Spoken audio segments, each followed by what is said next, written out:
Hello and welcome to this tutorial. In this video I'm going to show you how you can use Nitro in Asphalt 9. Now using Nitro in this game is very easy and very straightforward. You're going to go into a game, no matter if it's a My Career or a multiplayer game, and it's going to automatically drive for you, as you can see. Now, the more you go through, the more you'll be able to get a Nitro. Now you just have to pick whatever side you want. So you can slide left or slide right.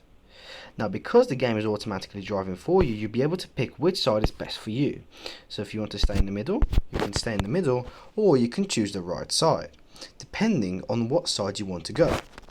Now these bottles are something that will be able to charge on Nitro.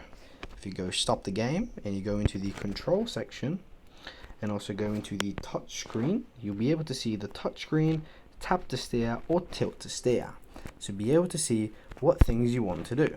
The bottle will be able to use your different Nitro, and that is the finish line. Thank you so much for watching. If you enjoyed, please like and subscribe, and I'll see you soon.